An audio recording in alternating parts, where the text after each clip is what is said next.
नायगावहून एक फोन आला 5:30 पावणे 6 वाजता आणि अतिशय दुःखद बातमी कळाली की आमचे संततुल्य आमचे नेते वसंतरावजी चव्हाण यांचं दुःखद निधन झालेलं आहे।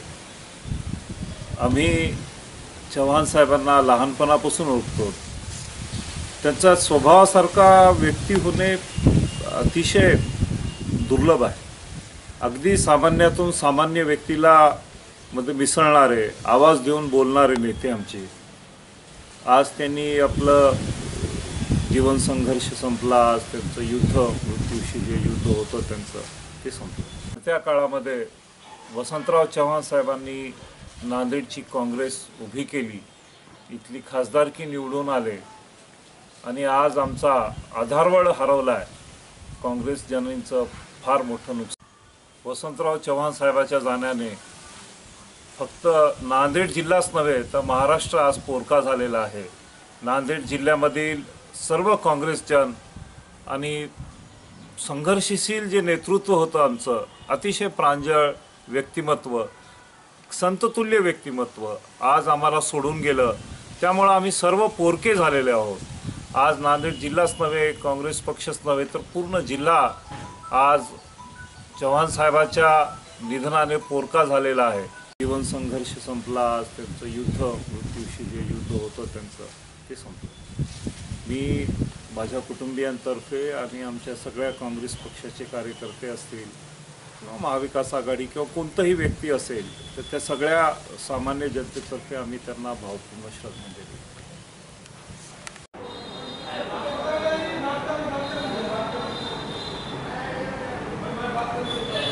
नांदेड जिल्ह्याचे खासदार आमचे वसंतरावजी चव्हाण साहेब या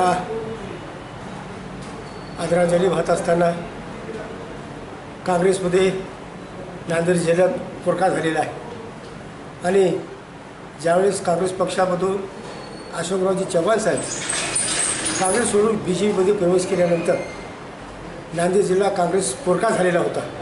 परंतु माननीय आमचे नेते वसंतरावजी चव्हाण साहेब काँग्रेस पक्षाची पताका स्वतः खांद्यावर ठेवली आणि काँग्रेस पक्षाला एक जीवदान दिलं आणि त्याला पक्षाकडून साहेबांना उमेदवारी मिळाल्यानंतर सुद्धा त्यांनी कसल्या प्रकारच्या धैर्यानं मोठ्या जनतेचा आशीर्वादाने निवडून आले।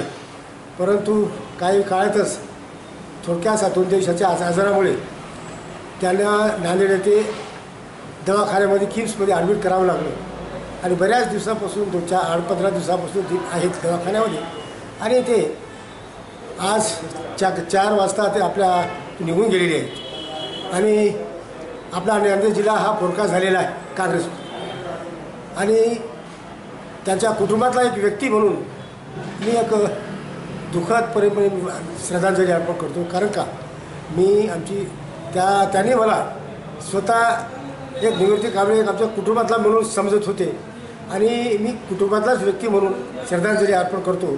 आणि शेवटी मी बोलत असताना या नांदेड जिल्ह्यातले मोठमोठे नेते आहेत, जे कोणत्याही पक्षाचे BJP असो कोणत्याही पक्षाचे शिवसेना असो कोणत्याही असो आणि माननीय अशोकराव चव्हाण असतील, भास्कर पाटील असतील, प्रताप पाटील चिखलीकर असतील, या नेत्यांना त्यांनी उद्या अंत्यविधीला आल्यानंतरसुद्धा श्रद्धांजली अर्पण करतात। मला एक दुःखद अशी बातमी सांगायची आहे की ही श्रद्धांजली अर्पण करताना त्यांनी श्रद्धांजली अर्पण करताना माननीय बंडू पाटलाला त्यांचं वारस म्हणून बिनविरोध करण्याची विनंती करतो आणि त्यांनी वारस करतील ही ईश्वरचरणी प्रार्थना करतो आणि त्याच्या आत्म्यास सुख शांती मिळो एवढं बोलतो, थांबतो।